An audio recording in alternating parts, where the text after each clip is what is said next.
Red Sox rosters have officially expanded, and I gotta tell you, I'm a bit surprised by the choices here.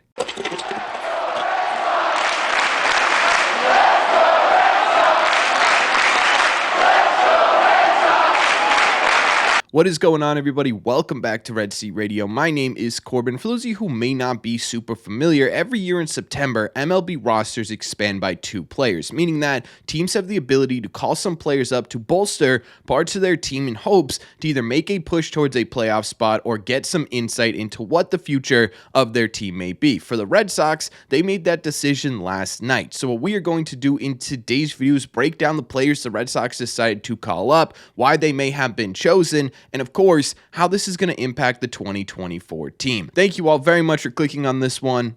Let's get into it. The first player that was chosen with these expanded rosters to join the Boston Red Sox is Enmanuel Valdez. Now, obviously, I think we're all pretty familiar with who Enmanuel Valdez is. He has spent some significant time on the Boston Red Sox this season, and the surprising part of this isn't exactly the fact that he was picked. Alex Cora earlier this month essentially told reporters, without confirming it with reporters, that Enmanuel Valdez was going to be the guy the Red Sox called up position player-wise come the expanded roster season. But what I will say is a bit surprising about this is I personally thought there were maybe a little bit better fits for what the Red Sox actually need at the big league level when it comes to position player depth that are currently residing in AAA. Now, don't get me wrong, Enmanuel Valdez is a perfectly fine depth piece for this Red Sox team. He was real average in AAA. I mean, really average. He had a 233 average with a 330 on base percentage and a 446 slug for a exactly 100 WRC plus, statistically a perfectly average bat in AAA. However, at the big league level, it's a bit of a different story. He's hitting 224 with a 282 on base percentage and a 400 slug, which the biggest standout point in there is the difference in his on base percentage. Enmanuel Valdez is striking out a whole lot more at the major league level and getting on base a whole lot less at the major league level than he was in AAA. And what that's led to is an 86 OPS plus, about 14% below league average production. Now, one of the reasons why the Red Sox may have called him up is because he kind of offers a bit of defensive versatility now. At the major league level, we know him as a second baseman, not a great defensive second baseman, but a second baseman nonetheless. However, over the last couple of months or weeks, however long he's been in AAA, he's been moving around the infield and outfield a little bit. He's played a little bit at third base. He did play a game or two at first base, and he's played a couple of games in the outfield as well. That could have been one of the big reasons why the Boston Red Sox decided he was going to be added at this September deadline, basically. But in my opinion, again, you go back to it and you think, was Enmanuel Valdez the most exciting option the Red Sox could have chosen? No, absolutely not. I think looking at what the Red Sox could have used on this team right now, I think a right-handed bat would have been a much more interesting pick in my opinion. And I think there were a couple options down in AAA. Vaughn Grissom, who had been struggling in AAA for a little bit, has recently been on a bit of a tear at the AAA level. He's been hitting really, really well. That could have been an interesting option for the Red Sox to call up. And obviously, if you look at needs, Christian Campbell kind of fits what the Red Sox need at the big league level perfectly. I understand why the Red Sox essentially were like, no, we're not even considering Christian Campbell for a big league spot at this time. One, you don't want to start his clock. Two, I don't think they're going to trade him, but if they are considering trading him, exposing him at the major league level for the last month of the season could really determine what the value of his trade on the market could be. So there were a couple of reasons why they didn't go Christian Campbell, and I understand those reasonings, but man,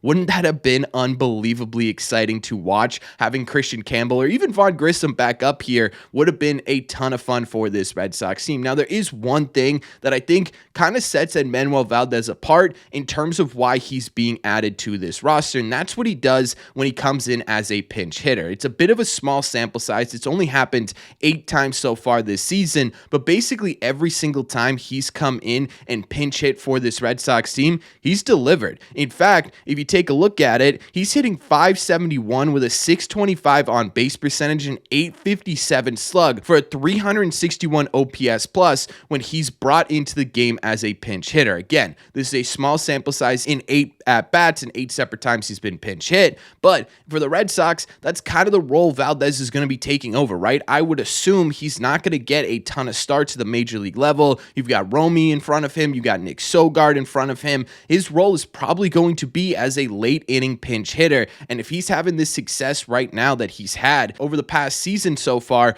as a pinch hitter, it might make some sense for the Red Sox to go, look, if this is the role we're going to use him in and he absolutely excels in this role, let's just use this guy, right? Why change it up? Why go for someone else when you know that this guy's most likely going to deliver in a pinch hit situation? So again, there are reasons why the Red Sox went with Enmanuel Valdez. I guess some part of me just wanted something a little bit more exciting, and that's not Valdez's fault. I think that's just sort of where I'm at with this Red Sox team, but he's not the only name that got called up either. So let's talk about the other player that has joined the Boston Red Sox. But before we do that, do me a favor, make sure you guys have hit that subscribe button if you haven't already. If you're new here, we talk Red Sox content almost every single day. Also, make sure you guys have hit the like button on this video as well. Helps these videos out a ton. It's the best way you can let me know you're enjoying the content. Thank you all very much for taking a second and doing so. Let's break down the other call-up. So normally the script with September call-ups is you call up one position player, you call up one pitcher to help on both sides of the ball, and the Red Sox stuck to that script pretty perfectly with these September call-ups because the other guy that got the nod to Major League Baseball with the expanded rosters is Chase Shugart, who has been pretty solid for the Woo Sox this season. You guys may have remembered him briefly at the Major League level, but in Worcester, he has a 4.55 ERA with a 4.03 FIP, and he has been missing some bats at that level, over 10 strikeouts per 9 inning, which is a pretty solid swing and miss rate. Now, again, he does have some experience at the major league level. It is a very small sample size. He's been in one game in the majors. It was 2 2/3 innings. He allowed 1 run on 3 hits, and he struck out 2. Again, you can see exactly why the Red Sox decided to call up Shugart, right? At the end of the day, any help in the bullpen is going to be necessary for this team to make a full run. Getting arms that aren't super worn out is absolutely important to the Red Sox success. I would guess that most likely the role that Chase Shugart is going to play on the big league club is mostly that lower leverage type guy who's going to bridge the gap between your starters and your more high leverage relievers, right? The guy who comes in that 6th inning or 5th inning or 7th inning trying to get you to the Chris Martins, the Justin Slaytons, and the Kenley Jansens of the world, and that could help this Red Sox bullpen a ton, absolutely. I mean, look at what they've been doing over these middle innings for the past couple of months. It's been a real big problem. Any help you can get in that category is going to help this team win baseball games, so it does make sense that the Red Sox decided to go with Chase Shugart. I'm not complaining about this pick. I'm just saying I'm a little bit surprised because there were some really intriguing options down there that the Red Sox could have made a big splash with. You've got guys like Luis Guerrero, who's been really solid for the Red Sox this entire year, and he is a high leverage type reliever who's had some real success in AAA. You've got Richard Fitz, who had an absolutely phenomenal August that we're going to talk to him about sometime this week. Keep an eye out for that video. And you got guys like Zach Penrod, who's struggling a little bit, but at the same time too could be an absolutely electric left-handed arm in this Red Sox bullpen. It's just simply not the flashiest move in the world. And again, I understand why it makes sense to call these guys up. I guess, like I talked about with Valdez, there was just a small part of me that wanted something a bit more exciting. Now, there is one thing here that I did want to point out, and that is the fact that there is a real possibility here that the guys they decide to call up in September are simply placeholders for their real September call-ups, which are guys coming back from injury. Talking about Enmanuel Valdez, you've got Trevor Story, who's beginning a rehab assignment today. He's going to be DHing for the Worcester Red Sox in Worcester today. He gets back into shortstop and playing the field tomorrow, and he's a really interesting case because the Woo Sox only have 3 weeks left of their regular season. For Trevor Story, it's a question of how long is it going to take him to feel like he's ready to rejoin this major league club. We saw what happened when he came back too early last year, where he just simply was not productive. This year, how long is it going to take for him to get his timing back is going to be the key here as to when he comes back. I would guess you're probably looking at a minimum of 2 weeks for Trevor Story. So the idea behind the Enmanuel Valdez call-up could simply be, okay, we could work with Valdez for a couple of weeks, and then when we get Trevor Story back, he takes that position on the roster, and all of a sudden sudden you've got a potential really big impact back coming up as your September call-up for this season. Now, the other part of this is that Chase Shugart could be a placeholder for Liam Hendriks, and I actually think this is a bit more of a realistic take, considering Liam Hendriks is more than halfway done with his rehab assignment, or at least supposed. As we've talked about in our videos updating you on the latest Red Sox injuries, Liam Hendriks' goal here was to get 7 appearances in the minor league baseball before he makes his way back to the major leagues. Well, as of a couple of days ago, he's officially reached 5 total appearances, meaning he really only has a couple appearances left before he can rejoin the Boston Red Sox, or again, at least supposedly. Things can obviously change, they can shorten, they can expand,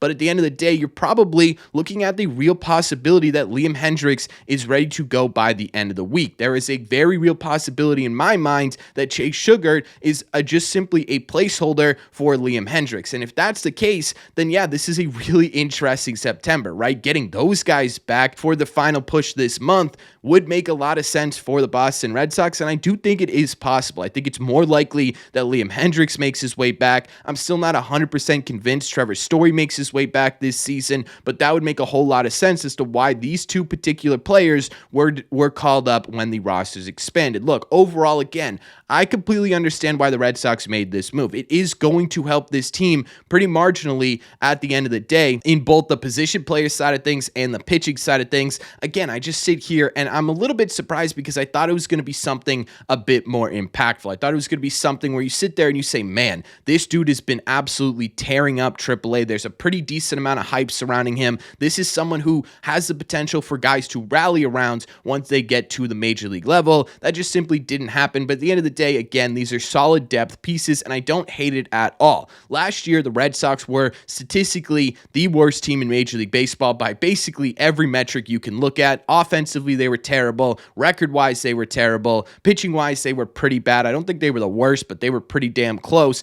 This year, you're hoping for something different. You're hoping for this Red Sox team to go out there and make one final push towards this playoff spot, whether it's successful or not. You're just hoping for competitive baseball in September, and if these are the guys that the Red Sox believe are going to be the players that help you do that, well then by all means, get up here and help us do that, because man, I don't think I could take another September watching this team if they continue to do what they did last year. So if these are the guys that are going to help, I'm rooting for them every single day. Also at the same time too, Shugart is a really cool story. He's a really great guy, and I really do hope he succeeds at the major league level. I was hoping for something more exciting, but that's just my opinion. So let me know in the comment section down below, what do you think about this? What do you think about the two guys the Red Sox decided to call up? Do you like it? Do you not like it? What do you think about my theory of it just simply being a placeholder for injuries when they make their way back? Let me know all your thoughts on the September call-ups in the comment section down below. As always, if you made it to the end of this video, do me a favor. Make sure you guys have hit that subscribe button if you haven't already. If you're new here, we talk Red Sox content almost every single day. Also, make sure you guys have hit the like button on this video as well. Again, it just helps these videos out a ton, and it's the best way to let me know you're enjoying the content. Don't forget, if you want to listen instead of watch these episodes, all you got to do is head over to your favorite podcasting app and look up Red Seat Radio. Thank you all very much for clicking on this one, and I will see you for the final push of this season, which is crazy to say, and in the red seats.